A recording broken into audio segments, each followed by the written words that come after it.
Senhoras e senhores deputados, muito boa tarde.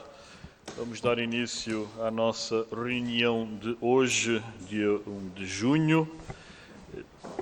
A nossa reunião tem por único objeto a continuação da audição no âmbito da apreciação na especialidade do projeto de lei 678, 14ª legislatura, segunda sessão legislativa do PSD, que aprova o quadro legal complementar de prevenção e combate à atividade financeira não autorizada e defesa dos consumidores, e o projeto de lei 781, 14ª legislatura, segunda sessão legislativa do PS, que aprova um regime de prevenção da atividade financeira não autorizada com vista à tutela dos direitos dos consumidores. Também, numa segunda ronda, ou melhor dito, diferenciada, se abordará o projeto de lei 691, 14ª legislatura, segunda sessão legislativa do PS, que reforça a proteção da pessoa segurada, proibindo práticas discriminatórias, melhorando o acesso ao crédito e contratos de seguros por pessoas que tenham superado riscos agravados de saúde, consagrando o direito ao esquecimento.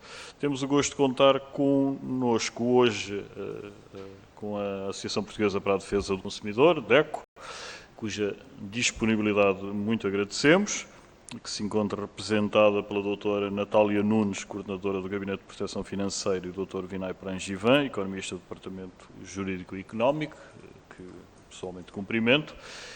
Recordando os termos em que esta audição decorrerá, os senhores deputados colocarão as suas questões, dispondo para o mesmo de cerca de 3 minutos, obviamente com a proverbial tolerância da mesa. Após o que formadas as questões, darei a palavra à DECO, aos senhores doutores Natália Nunes e Vinay Prangivan, para prestarem os esclarecimentos solicitados, após o que, uma concluída esta primeira ronda, passaremos então à apreciação do terceiro diploma, o que referi há pouco, o 691. Portanto, relativamente ao projeto de lei 678 e projeto de lei 781, com as epígrafes que já referi, dava a palavra ao senhor deputado Hugo Carneiro, do Grupo Parlamentar do Partido Social Democrata. Faça o senhor deputado. Senhor Presidente, muito obrigado. Senhores deputados, antes de mais dirigir também o meu cumprimento aos representantes da DECO, hoje na discussão e na audição na especialidade dos dois projetos de lei que visam combater e reforçar, robustecer o quadro legal de combate à atividade financeira não autorizada e, portanto, dizer, antes de mais, que o Partido Social Democrata, quando apresentou este projeto de lei, fê-lo em fevereiro, depois foi apresentado também o projeto a seguir do Partido Socialista, foram ambos aprovados em plenário e eu julgo que há um grande consenso neste Parlamento que reconhece a necessidade de reforçar o quadro legal de combate à atividade financeira não autorizada. Estamos a falar do problema dos anunciantes que, sobre a égide de contratos particulares, muitas das vezes celebram contratos de mútuo civil, por exemplo, que na verdade fazem-no a título de uma atividade profissional e, portanto, está sujeita à autorização e habilitação por parte dos reguladores do setor financeiro, em concreto, se estivermos a falar do crédito do Banco de Portugal, mas depois também da comercialização de outro tipo de produtos, como, por exemplo, produtos de investimento, seja depósitos reembolsáveis, com pagamento de juros, às vezes associados a esquemas de burla, como pirâmides ou outros esquemas, ou através até dos investimentos em Forex, através de plataformas online, ou em que determinadas pessoas atuam como angariadores de clientes para essas plataformas, as plataformas atuando de forma lícita, mas eventualmente esses angariadores sem terem procedido ao registro prévio junto da Comissão de Mercado de Valores Mobiliários. A par destes dois reguladores, temos ainda a ASF, no setor segurador, que é também um regulador importante associado a este tipo de produtos do setor financeiro. E, portanto, aquilo que pretendemos é, por um lado, impedir que estas pessoas ou empresas ou, às vezes, entidades fictícias usem os anunciantes para divulgar a sua atividade ilícita e, por outro lado, também impor alguns deveres de consulta, nomeadamente junto dos reguladores, por parte dos anunciantes para verificarem se estas pessoas estão autorizadas ou habilitadas ou não pelos reguladores do setor financeiro, impedir a disseminação e a disponibilização de sites que são utilizados para esta atividade ilícita e, por fim, impor também alguns deveres de reporte a pessoas cuja atividade profissional é regulada por ordens profissionais. Notários, advogados, solicitadores. Portanto, nós temos 2 diplomas em cima da mesa. Aquilo que é expectável é que se chegue a um quadro comum e que venha a ser aprovado pelo Parlamento. Há aqui já muitos contributos que foram dados a esta Comissão e, portanto, aquilo que nós perguntamos à DECO para terminar é onde é que vocês acham que poderíamos melhorar os diplomas que estão em cima da mesa ou que alterações é que poderíamos fazer e, às vezes, como tenho dito também nestas intervenções, portanto, se tiverem propostas de redações alternativas que melhorem e protejam mais os consumidores e os cidadãos em geral, nós muito agradeceríamos o vosso contributo. Obrigado. Muito obrigado, Sr. Deputado Carneiro. A palavra agora à Sra. Deputada Vera Braz, do Grupo Parlamentar do Partido Socialista. Faça favor. Muito obrigada, Sr. Presidente. Cumprimento a doutora Ana Cristina Tapadinhas, em representação da Associação Portuguesa para a Defesa do Consumidor, que darão certamente contributos importantes para este processo de especialidade, que mais uma vez tem o objetivo central de proteger os consumidores. Para o Partido Socialista, isto representa um trabalho diário de reforço e de proteção dos direitos dos consumidores, que exige um acompanhamento e uma adaptação constante à evolução da sociedade. Se hoje assistimos e queremos uma verdadeira transição digital, temos também de ter a consciência que com ela vêm novos riscos, novos desafios, que exigem da nossa parte uma atenção redobrada e o setor financeiro não é diferente, ele usufrui de todas estas vantagens desta evolução digital e torna-se também assim um alvo apetecível para o desenvolvimento de atividades ilícitas, seja através da difusão de produtos e serviços financeiros que depois mais tarde se revelam fraudulentos. Falamos não só de investidores que vão atrás de produtos para aplicar as suas poupanças, mas também do acesso a crédito aparentemente rápido, fácil, esteja publicitado nos classificados dos jornais, mas também hoje em dia com uma enorme presença ao nível das redes sociais. Se hoje, decorrente da situação em que vivemos e que atravessamos da pandemia da Covid-19, sabemos que isto trouxe alguma fragilidade social acrescida e que este tipo de ofertas acabam por ser uma ameaça real perante uma franja da população que se encontra mais privada daquilo que é o seu rendimento habitual, e é por isso que temos de agir para defender estas pessoas. A prevenção, sem dúvida, que é uma das ações mais importantes, seja através de campanhas ou da educação financeira, mas é necessário ir mais longe e envolver todas as entidades que, de alguma forma, possam dar o seu contributo e a sua participação para ajudar a travar este tipo de situações fraudulentas. Tal como referiu o Sr. Deputado Carneiro, aquilo que pedimos à DECO, enquanto defensora dos consumidores, é que possa também contribuir para este processo, para que seja alcançada uma resposta final que possa ser o mais adequada possível e que nos ajude a proteger os cidadãos e as suas famílias. Obrigada. Muito obrigado, Sra. Deputada Vera Braz. Não registro mais nenhum pedido de palavra.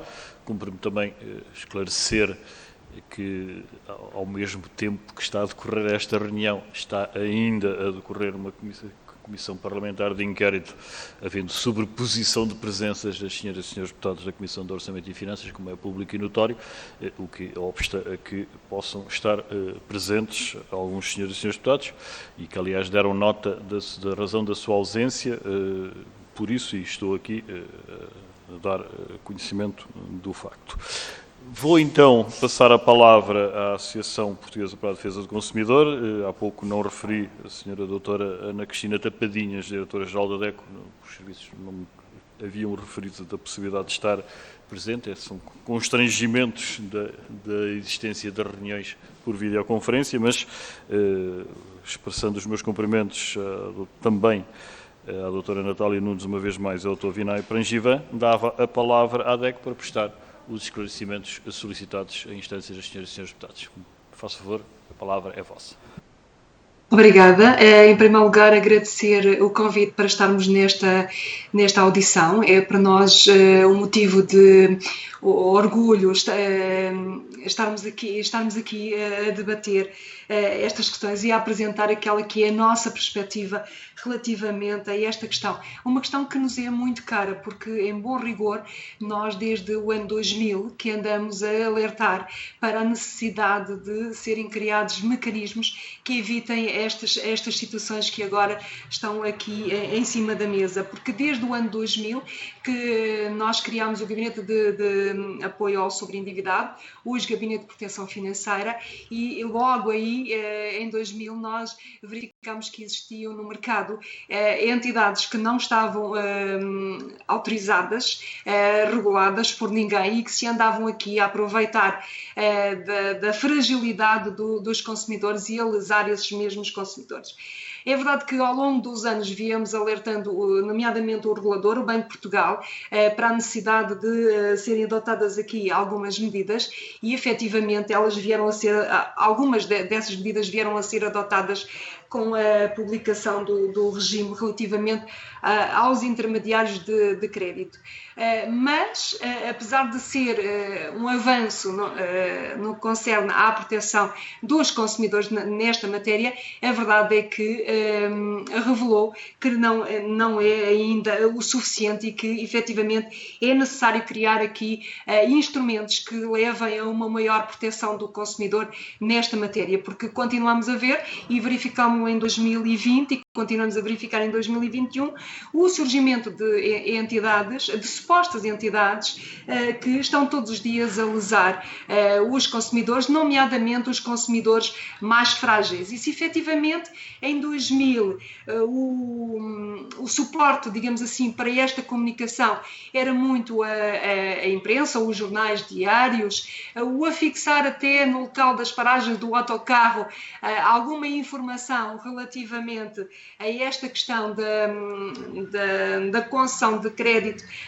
fácil para, de certa forma, levar aqui a que os consumidores entrassem em contacto e acabassem por ser lesados. Hoje nós vemos que existe já uma maior complexidade e a utilização de outros canais, nomeadamente a questão das redes sociais, o que vem aqui, de certa forma, tornar ou dotar estas situações ainda de maior complexidade.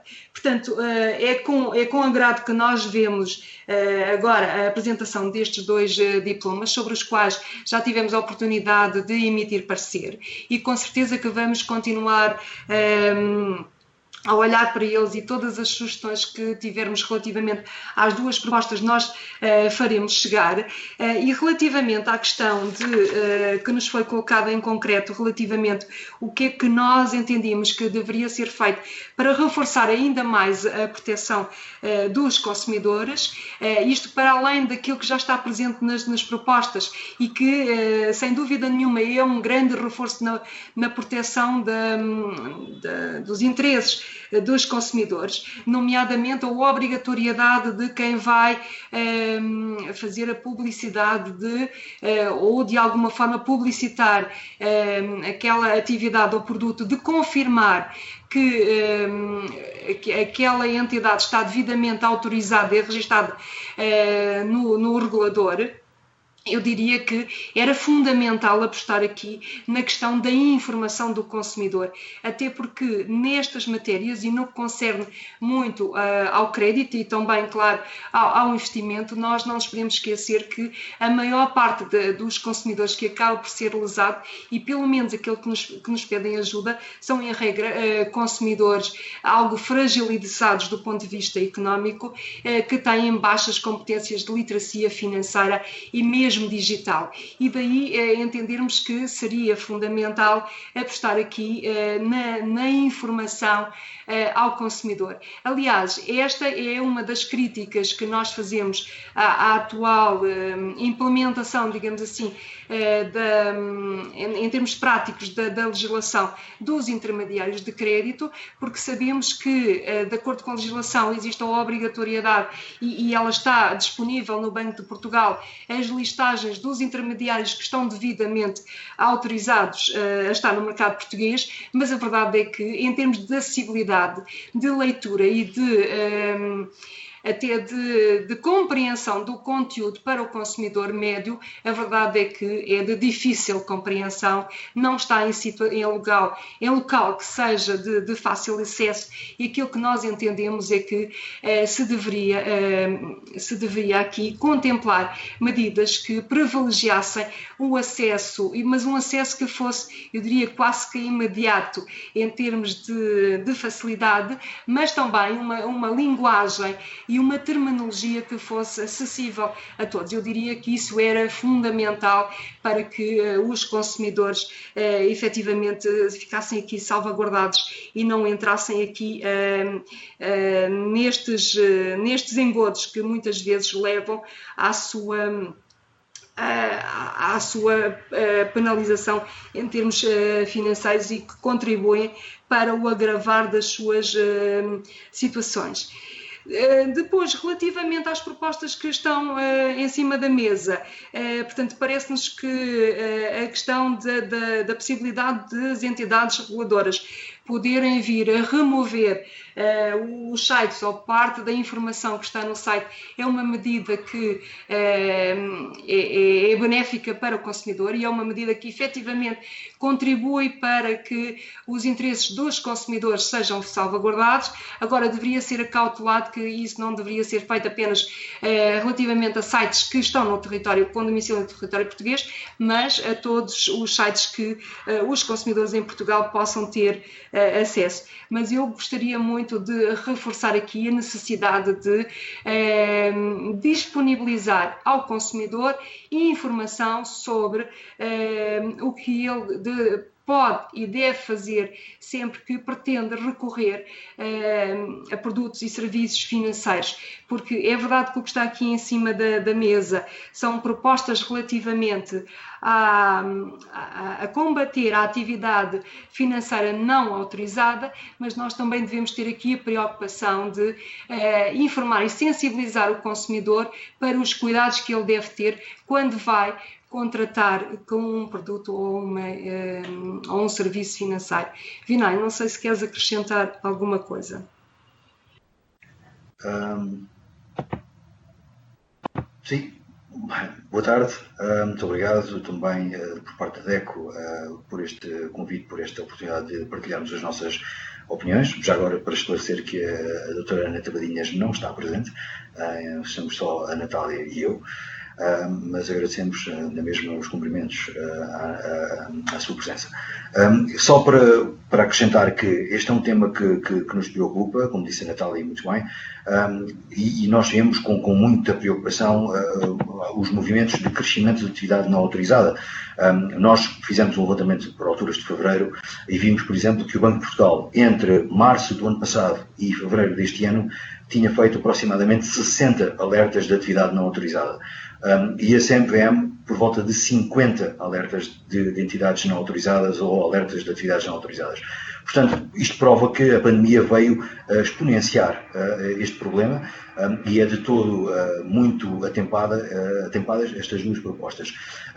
Em relação à apreciação e aquilo que poderia ser feito de melhor, para complementar apenas a intervenção da minha colega, é só o facto de os registros das entidades apenas e só têm o nome da entidade, não as marcas.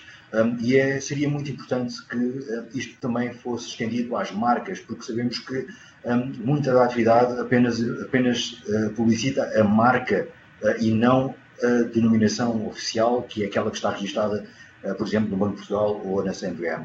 Portanto, seria importante que também os registros nas autoridades de supervisão contemplassem as marcas, por forma a que quem as consultasse conseguisse aferir não só a denominação da firma, mas também as marcas que essa firma vai utilizar. Do mesmo modo, se as entidades têm um número de registro, seria importante que o Código de Publicidade viesse a implicar ou obrigar a que qualquer anúncio de uma entidade registada fosse também feito com o número de registro dessa entidade numa autoridade de supervisão. Isso viria a complementar esta questão de estar ou não estar registado e, ao mesmo tempo, dar a entender entender, de uma forma um pouco mais visível, se de facto há ou não um registro. Obviamente que poderá ser inventado o número, mas pelo menos haver um número já seria um primeiro passo. E por fim, no que toca à dificuldade de aceder às listas, claramente há um trabalho a fazer por parte das autoridades de supervisão em tornar mais visível e mais fácil a navegação nos seus sites para encontrar estas listas, mas também tornar um pouco mais visíveis os canais de denúncia. Por exemplo, a CMVM, o canal de denúncia é relativamente mais visível, mas no caso do Banco de Portugal ou da SF não nos parece que seja assim tão fácil. Mas ainda assim é um pequeno trabalho que facilmente pode ser feito, tornando mais visível esses próprios canais de denúncia. Por último, no último projeto que nós analisámos, há aqui um pequeno papel no artigo 2º na proposta do PS, se não me engano, sobre potencial abstenção e denúncia por parte das pessoas em geral, de replicarem anúncios ou publicidade ou atuação de entidades não registradas e de fazer a denúncia. Parece-nos um pouco difícil fazer a imposição de tal medida e poderá ser necessária aqui uma revisão desse texto, no nosso entender. Muito obrigado. Muito obrigado, Dr. Vinay Prangivan, e muito obrigado, Dra. Natália Nunes, pelos esclarecimentos prestados em instâncias dos senhores deputados relativamente aos dois referidos projetos de lei.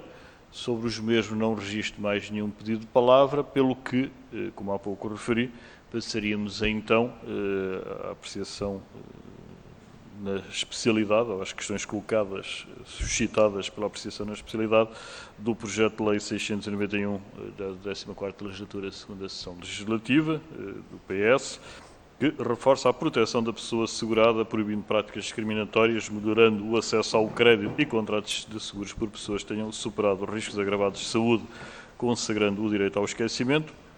E para o efeito, dou a palavra ao Sr. Deputado Fernando Anastácio, do Grupo Parlamentar do Partido Socialista. Sr. Deputado, faça favor. Muito obrigado, Sr. Presidente, senhores deputados. Queria começar precisamente por cumprimentar os representantes da DECO, neste caso a Dra. Natália Nunes e o Dr. Vinay Prangivan, pela sua disponibilidade para connosco colaborarem neste processo legislativo. A matéria que temos aqui hoje também para abordar nesta segunda fase da audição tem a ver com o projeto de lei do número 691, da autoria do Grupo Parlamentar do Partido Socialista e que visa instituir e reconsagrar na legislação portuguesa o denominado direito ao esquecimento. No fundo, nós estamos aqui a falar de matérias de saúde, mas também em matérias de direito financeiro e segurador. Portanto, no fundo, produtos financeiros e seguros. Todos nós temos a percepção de que tem havido alguma discriminação. Aliás, há discriminação relativamente ao acesso de um conjunto de pessoas que sofreram de doenças graves, nomeadamente do cancro, à contratação de seguros e também a créditos, apesar da legislação em Portugal já existente há alguns anos, para, portanto, visar impedir precisamente esta abordagem, mas, contudo, temos também a percepção de que essa discriminação se mantém. Portanto, a nossa pergunta, as nossas questões, hoje, colocavam-se mais numa ótica daquilo que é a experiência da DECO, daquilo que a DECO recebeu, os inputs que a DECO tem pela parte dos consumidores, portanto, no fundo, das pessoas que estão nesta situação, das experiências que tiveram relativamente às dificuldades ao acesso e à contratação e à discriminação em termos de custos agravados e também, inclusive, também ao pedido de informação, muitas vezes sobre o estado de, portanto, no fundo, o reporte de doença e do passado.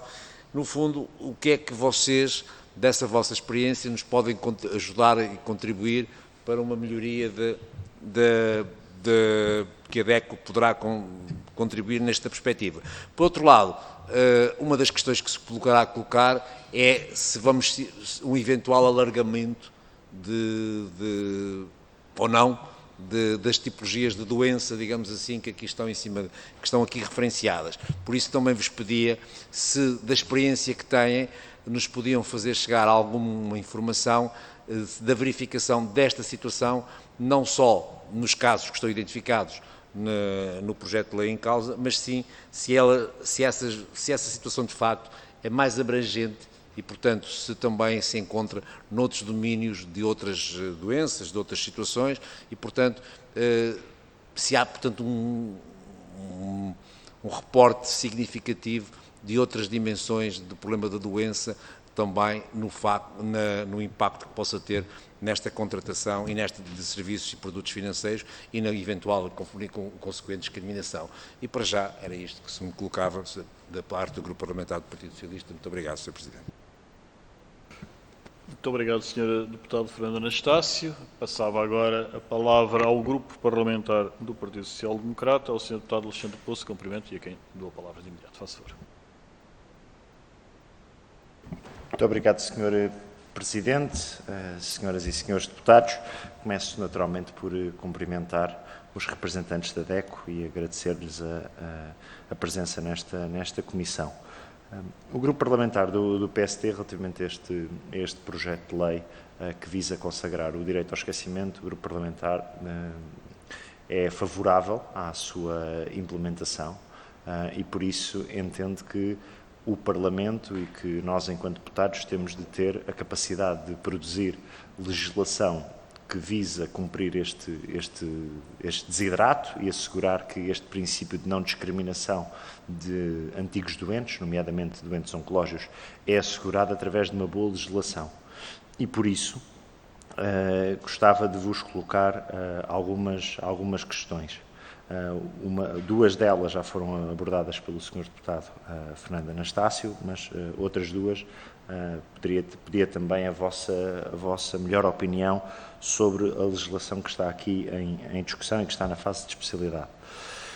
Consideram que a legislação como está no projeto de lei apresentado pelo Partido Socialista e que estamos aqui a discutir é ou não suficiente para consagrando o direito ao esquecimento, mais do que se traduzir numa peça de legislação, é suficiente para que depois tenha o efeito prático que todos nós desejamos, que é não discriminar nenhum doente no acesso a produtos financeiros, nomeadamente aquele que é o produto financeiro que aqui está mais em causa, que são os seguros de vida, e nomeadamente quando esses seguros de vida são essenciais para a contratação de um mútuo hipotecário ou de um empréstimo, um crédito à habitação.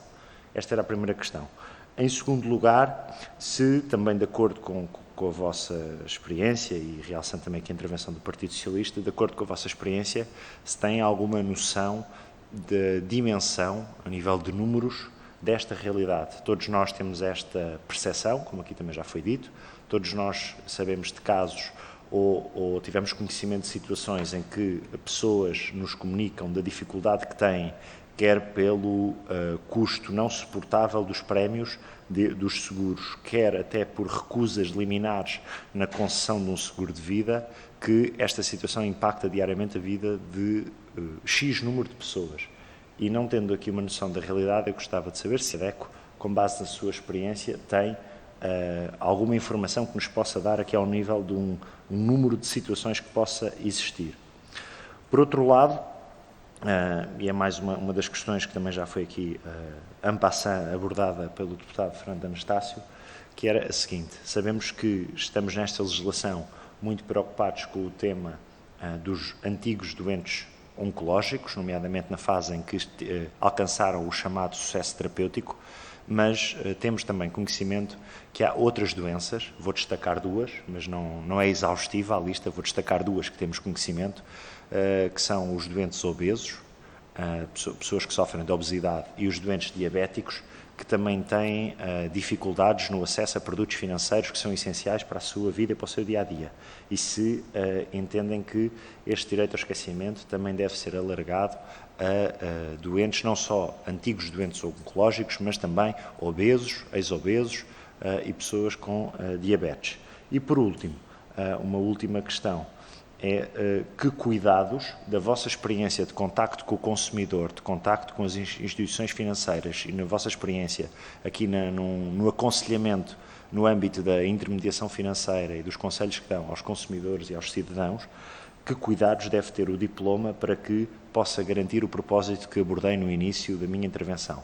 Garantir que não apenas produzimos uma legislação que, tendo uma intenção que une uma grande maioria neste Parlamento, tem depois uma aplicabilidade prática e concreta na vida dos portugueses. E estas eram as 4 questões que o Grupo Parlamentar do PST tinha para vos colocar. Muito obrigado.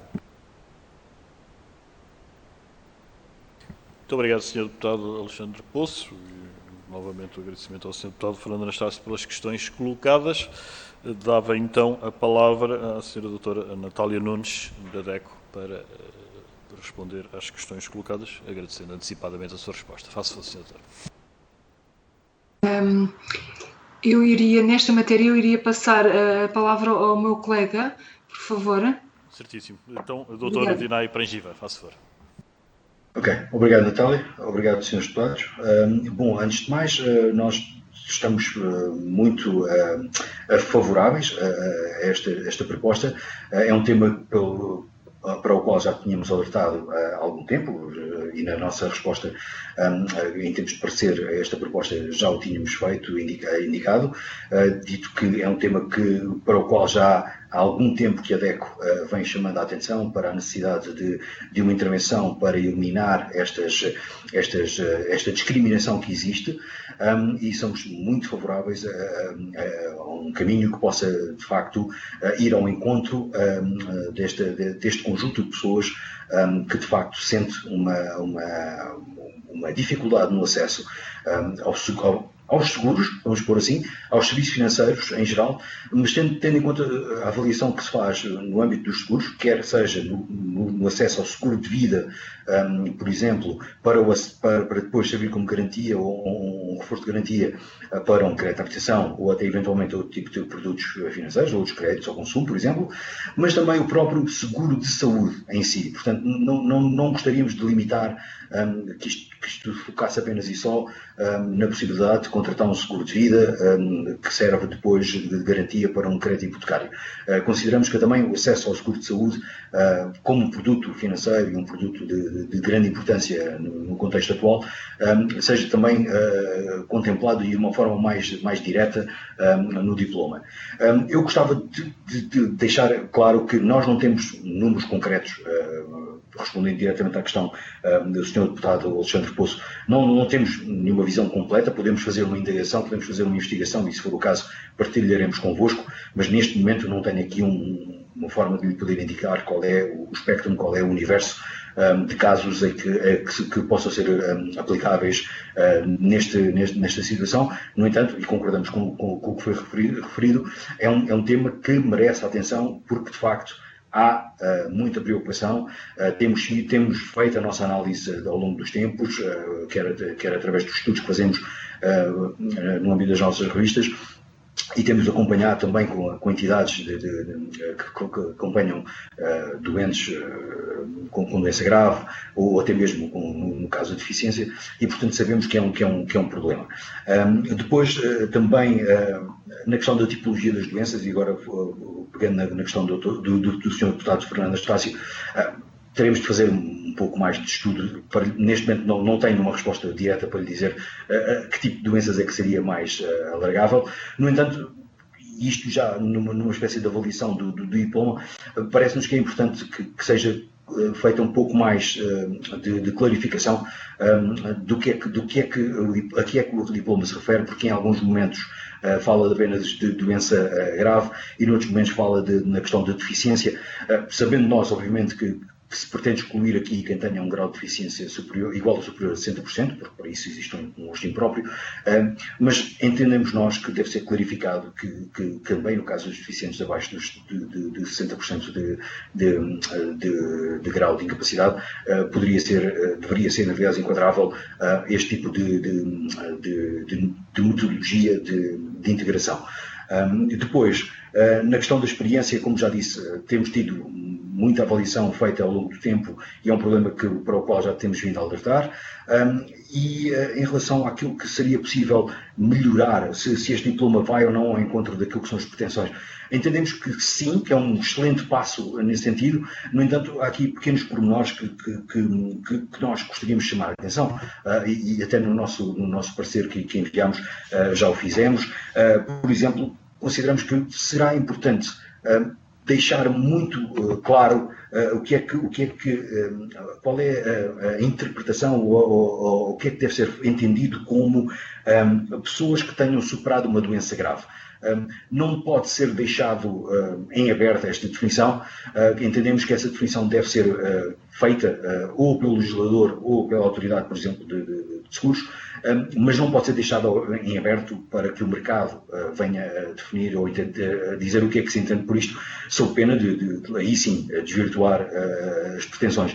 Do mesmo modo, essa definição não pode ser nem muito rígida, nem muito fechada, passa o termo, caso contrário, voltamos outra vez a incorrer no risco de não ser aplicável, porque de facto a definição foi de tal modo restrita ou de tal modo fechada, que deixou de fora a grande maioria das situações. Portanto, há aqui um risco na forma como poderá ser escrita esta definição, mas claramente há uma necessidade de ser muito claro na definição do que é que se entende. Como disse, não é uma questão apenas de seguro de vida associado ao crédito, é também uma questão de acesso ao seguro de saúde como um produto financeiro, um produto de proteção. No contexto atual, cada vez mais há necessidade de contratar um outro suporte que permita ter acesso aos serviços de cuidados de saúde. Portanto, entendemos que este diploma deve ser de tal modo redigido para que também os seguros de saúde tenham essa inclusão no diploma. E penso que aquilo que nós entendemos é que há uma sensação de cadastro. E essa sensação de cadastro de pessoas que tenham passado por este tipo de doenças não faz todo sentido. Portanto, se há uma forma de comprovar que de facto não há mais resquícios, não há mais sinais dessa potencial doença, esse cadastro não deve existir. Portanto, não pode haver esse fator de exclusão por via dessa antiga patologia. Neste momento era isto que eu tinha para dizer. Natália, se quiseres acrescentar alguma coisa. Só acrescentar um pequeno aspecto, e uma vez que o Vinay apresentou aqui a proposta de alargar também aos seguros de doença, eu diria que deveriam também aqui ter em conta o seguro de proteção de crédito, que tem a componente de desemprego, a componente de vida e a componente de doença. E é um seguro que muitas vezes também acaba por ser agravado precisamente por causa do surgimento ou da doença, ou até muitas vezes afastado precisamente pela suposta existência ou existência, na verdade, de doenças pré-existentes. Mas acaba por ser um seguro que tem alguma expressão em Portugal, que pode ser um bom instrumento para as famílias quando confrontadas com imprevistos, mas que muitas vezes acaba por ter aqui algumas ambiguidades, nomeadamente no que concerne em matéria da cobertura de vida ou mesmo de doença, que acaba por afastar a sua aplicação. E, portanto, havendo aqui a intenção de alargar o âmbito dos seguros, eu penso que este até poderia ser também um bom seguro a ser tido em conta, até como eventualmente aqui uma forma de o introduzir de forma a que se olhe para ele como também mais um mecanismo que pode ser utilizado de forma preventiva por parte das famílias e que muitas vezes acaba por entrar precisamente no descrédito e só ser contratado muitas vezes por imposição das próprias entidades credoras, nomeadamente em sede de crédito pessoal ou mesmo de cartão de crédito. E era tudo. Obrigada. Muito obrigado, Sra. Doutora Natália Nunes, e agradecimentos que estendo ao Dr. Vinay Prangivan, enquanto representantes da DECO, Associação Portuguesa para a Defesa do Consumidor. Não registrando nenhum pedido de palavra complementar, posso dar por encerrada esta reunião, portanto agradecendo a presença de todos. Recordar apenas às senhoras e senhores deputados que amanhã às 9 horas procederemos à audição do SES, teremos a presença virtual do seu presidente, Dr. Francisco Assis, e portanto agradecendo a todos a presença, muito particularmente à DECO, uma vez mais, a todos desejo uma muito boa tarde. Está encerrada a reunião. Muito obrigado.